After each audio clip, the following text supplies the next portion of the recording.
hello लोगोफोर खुलुमबाय गासै नायगिरि बिथांमोननिसिम आंनि अननाय आरो मोजां मोननायखौ जासिहरबाय लोगोसे खुलुमबाय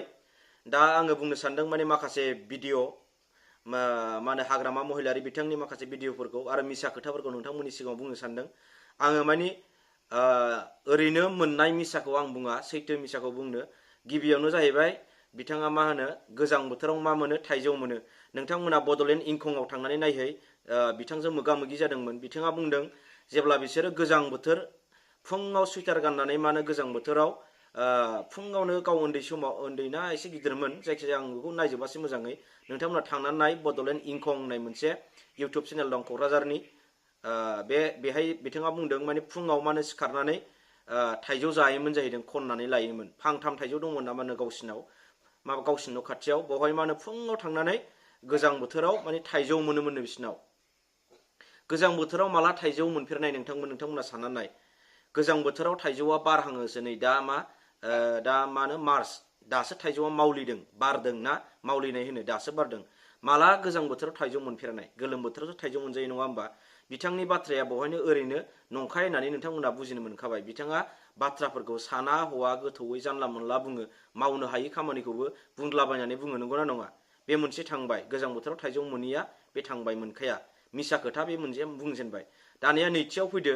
फार्स्टआवथ' थांबाय सेकेन्डआव नायदो सेकेन्डआव बुंदोंमोन बिथाङा जाय बिथांमोना हाबा जागोन हाबा जानाय बिथांमोननो मा होगोननो सना थलासे होगोननो सोर सना थलासे मोनखो नोंथांमोना बुंदो बियो डाइरेक्ट खोथा सैथो बाथ्रा बुंदोंमोन बिथाङा सना थलासे होगोन होननानै मिथिं बुंबायदों नोंथांमोना दाबो इउटुबफ्राव बे भिडिअफोरखौ नुयै जानो हागौ सना थलासे होगोन होननानै हिनजाव साब्रै साबा ला जालायदोंमोन नाथाय नंगौ नामा बिहारि ला जालायदोंमोन सोर साबैसेया सना थला मोनखो हाबा जानायफ्रा बेखायनो बिथांनि बाथ्राया बेबो मोनसे नंखाय नङा होमबा लोगोसे आरो मा दंबावो गोबां बिदिनो दङ आरो बिथांनि माने माखासे नंखाय राव बिराद माने नोंथांमोना मिनिनो ओंखारगोन आरो बिथांनि बाथ्राखौ आरो दा फैबावदों नै सेल्फ हेल्प ग्रुप बिथांमोना दाख्लै माने आइजोफोरनि माखासे मा होनो क'क्राझाराव बिसमुरि साइडआवमोन नामा बे साइडआव माने आइजोफोरनि मोनसे मिथिं खुंदोंमोन बे मिथिङाव बुंदों माने जाय सेल्फ हेल्प ग्रुप दङ बिथांमोननो 10 crore बाजेट दोनखाबाय आरो बिथांमोननो रानना होगोन आरो सेल्फ हेल्प ग्रुपआव 10 crore थाखाखौ बहानिफ्राय मोनगोन बेलाय सेल्फ हेल्प ग्रुपआथ' माबा सोरबा सासे माने गभर्नमेन्टनि नङा बियो नन अर्गानाइजेसन मोनसे माबासो बियो माने एनजिअ सिस्टेमसो बियो एनजिअनि खोमा बियो बेबायदिसो बियो बेहाय एथ' बुरजा थाखा बहानिफ्राय मोनना होगोन बियो ओरैनो माने जोंनि माखासे बर' सुबुंफोरखौ थगायनायनि रावखा आरो बियो जोंनि बर' आइजोफ्रा बिराद सांग्रां जानांसिगौ जोंनि बर' आइजोफोरा बिराद थगायजायो मुस्रि मोनसे मुस्रि मोननैजोंनो मुस्रिखौथ' मोनखानांगौखा नों इउपिपिएलआवनो था नों बिपिएफआवनो था जोङो गासिबो जों सोरबा इउपिपिएलआ जेनदों दिनै बिथांमोना जेबो मोना बे बाथ्रा नङा नोंथाङाबो बै बिपिएफनि अबेबा अफिसाव रानो नालाय बेखौ बयबो सोरबा इउपिपिएलआबो सोरबा बिपिएफआबो जेखि पार्टियानो जा बेहाय लायनो मोननाय मोन्थाय दं मानो होननानै बुङोबा जों भारतनि नोगोरारिया साफ्रोमबो मोननायनि मोन्थाय दं जोंनि बर' सुबुङा बांसिनानो सानो बिपिएफ जाब्लाल' मुस्रि मोनो बिपिएफ जाब्लाल' बिपिएफनि माखासे खामानिफोरखौ मावनो मोनो बे नङा जेब्ला इलेक्सना बायनानै थांबाय इलेक्सन बायनानै थांनाय लोगो लोगो माने बेवहाय रावबो जों बिपिएफ जों इउपिपिएल बे खोथा फैनो मोना देयर इज नो पार्टि जेब्ला जोब्बाय बेवहाय पार्टिया होननायानो गैया बेखायनो नोंथांमोना साननानै नाय बेखायनो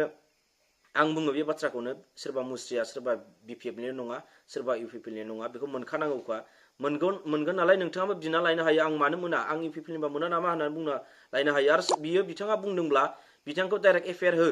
बेबायदि बुंदोंबा आरो सोरबा नोंसिनियाव सोरबा मेम्बार दङबा गामियाव साफा मेम्बार थायो मोनसे बिसिडिसिनि सिङाव बै मेम्बारफोरा गावल' जुदि लाबोनानै गावनि बिपिएफनि मानसिफोरनो रानदोंबा बिथांखौ गामियानो जयै माबा खालाम बयहाबो मोननायनि मोन्थाय दं दै नोंथांमोन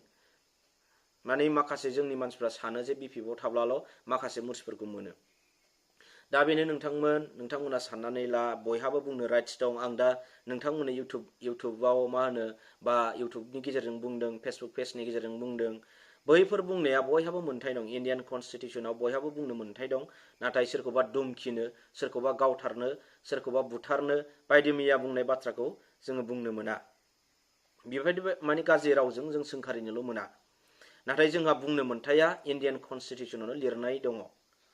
जों जेखियानो जाया जों बुंनो हागोन मोजाङै राइट जुदि नंखाय बाथ्रा बुंनानै बियो जानला मोनला बुंदोंबा बिनि उल्थायै बुंनो हानाय जोंहा राइट्स दं बा पावार दं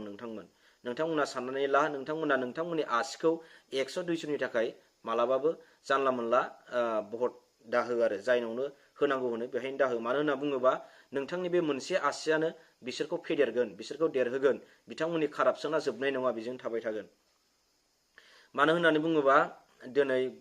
साननानै नायनांगोन नोंथाङा माबायदि लिडार फैयोब्ला मोजां जायो माबायदि लिडार फैयोबा गाज्रि जायो दिनै बिपिएफ सरकारनिफ्राय गोबां जेनेबा माखासे साख्रिफ्राबो 2 नाम्बार जायो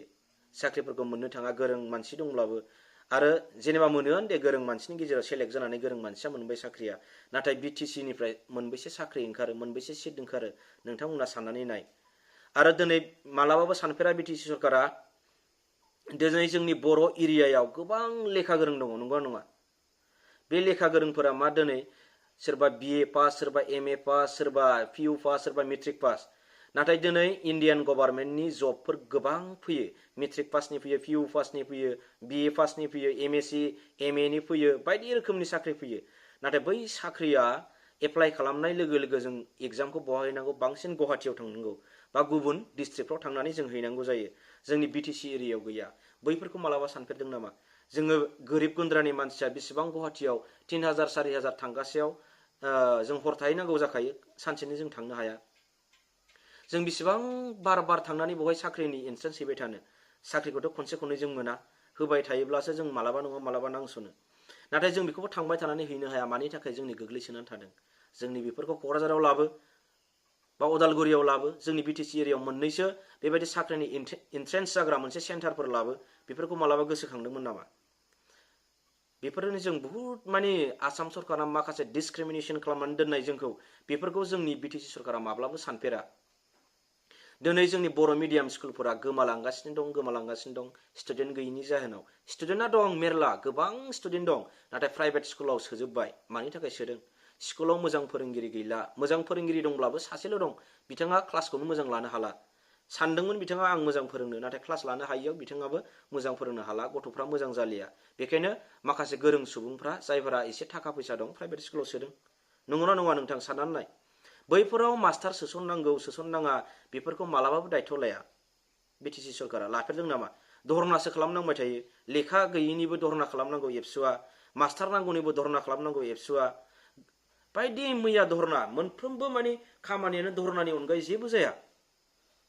नोंथांमोना मेगनजों नुगासिनो दं बेफोरखौ नुसेयावबो नोंथांमोना प्राइभेट स्कुलाव थाखा गारनानै सोनांदों दिनै गथ'फोरखौ मानो गभर्नमेन्ट स्कुलाव मास्टार गैया लेखा मोजां मोना फोरोंनायनि माने माखासे स्टाइला आलादा आरो बेफोरखौ स्कुलाव क्लास जादोंना जायाखै नायफैग्रा आरो नायदिंग्रानि जेबो दायथ' गैया बैफोरखौ जोङो सानजोबनानै दिनै मा होनो बिटिसिनि खुंथाया जों कारापसन होननानै बुंबाय थानाय बेफोरनो जाख्ल'नाय होननानै बुंनाया बेफोरनो बिसोरखौ दायथ' लानो हायाखै बिटिसिया जुदि एथबां गिदिर मोनसे गिदिरबा बिटिसियानो बयनिफ्रायबो देरसिन जेनेबा जोंनि बड'लेण्ड बायदिब्ला मानो बेफोरखौ खालामनानै मावनो हायाखै 17 बोसोर जालायबाय दिनै आं बेफोरखौ साननानै दुखु मोननानै दिनै इउपिपिएलआव भट हो होननानै रायजोफोरखौ बुंदों आंनि आसिखौबो आङो मालाबाबो मैल' गैयि खालामा आङो मायाव होगोन इउपिपिएलआवनो भट होगोन नोंथांमोनाबो आंनि बुंनायखौ मोजां मोनोबा इउपिपिएलआवनो भट हो नोंथाङा बिपिएफजों ओंखारग्रायानो जाथों मानो नोंथाङा गोसो सिङाव नोंनि बेफोरबादि बाथ्राखौ मोजाङै गोथौ गोसो सिंजों साननानै नोंथाङा इउपिपिएलआव भटखौ हो ओंखारफा बिसिनि थाखाखौ जा थेवब्लाबो नोंथाङा मोजां गोथौयै साननानै दिनै गोदान बिटिआर सुक्ति मोननायजों लोगोसे नोंथांनि गोसोखौबो गोदान गोसोजों फैगोन जोंनि बिटिआरनि जाय सुक्ति खालामग्रा बिथांमोनखौ माने मावनो खाबु हो नोंथां आं बेखौनो बुंनानै दिनैनि बुंनायखौ एसेयावनो दोनथ'बाय गोजोन्थों बाय बाय